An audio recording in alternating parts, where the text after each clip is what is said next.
Hello, and welcome to IELTS Boost. In this video, we'll look at the 5 most common mistakes candidates make during their IELTS speaking test. Let's begin. So mistake 1 is giving answers that are too short in the speaking test.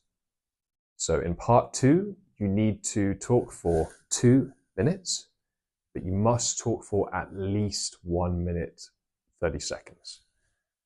This is one of the most common mistakes, is not talking long enough in part 2. In order to talk for the appropriate amount of time, it is important to practice giving these extended speaking answers.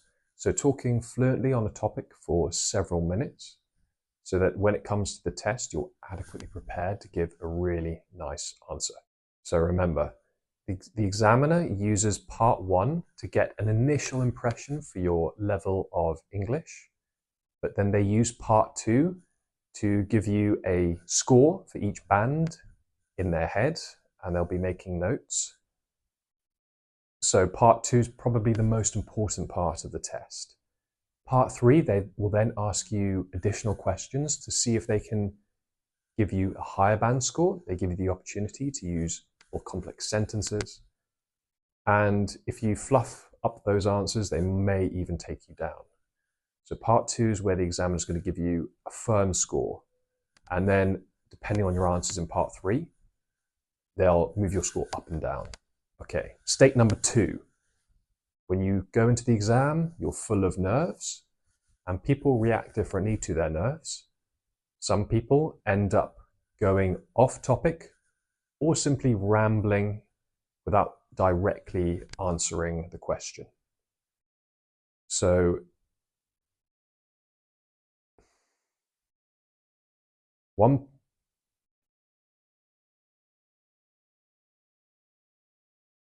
it's important that you listen to the question and you give an answer to the question rather than give memorized phrases or answers that you have prepared before. Another tip to keep it on topic is to ask for clarification from the examiner.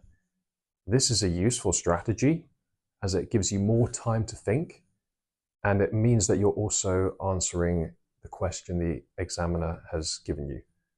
Okay, mistake number 3 is to only use simple structures in the answers.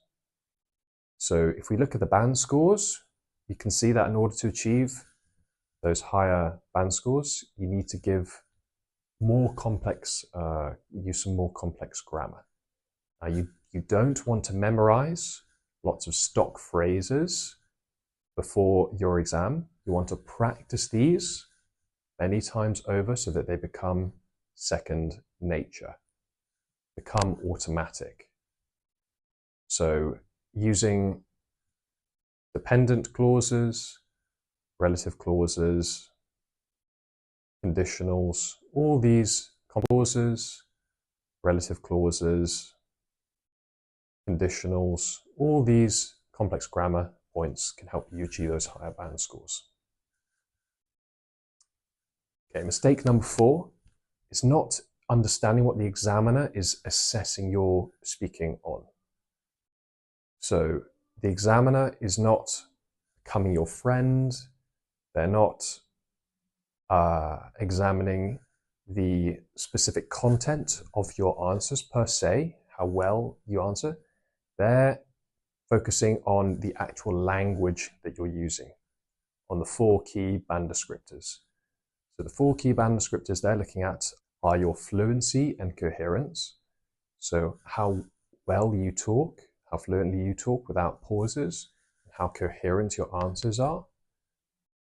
Lexical resource, grammatical range and accuracy, and also your pronunciation. So some students think they need to speak with a British accent for the pronunciation, but you just need to make yourself clearly understood. For grammatical range and accuracy, you need to demonstrate that you can use more complex structures and use them accurately. So lexical resource, they're looking at whether you're using idiomatic language and also whether you're paraphrasing effectively. And those will get you up to the higher band scores. And your fluency coherence, whether you're taking extremely long pauses between answers, and also whether you're using adequate linkers in your answers. Okay, mistake number 5, and I see this a lot, letting your nerves get the best of you. I'm a native speaker, and I did an IELTS test, and even though it's my native language, I still felt very nervous before the exam. And nerves in a small amount are useful because they help you really focus on the exam, and they show your body just how important this exam is to you. However, nerves can affect people differently. Some people clamor shut and they stop speaking. Some people ramble too much. So it's important to get in the right frame of mind before the test. Something such as meditating for a few minutes before the test, allowing you to get into a nice, comfortable, relaxed frame of mind will help you immensely. The other thing you can do is, with us, prepare thoroughly and take several mock exams, mock speaking tests before your actual real speaking test, as this will ensure that you perform very well during the test. Okay, hope you enjoyed this video. Please like and subscribe, leave comments below in the video.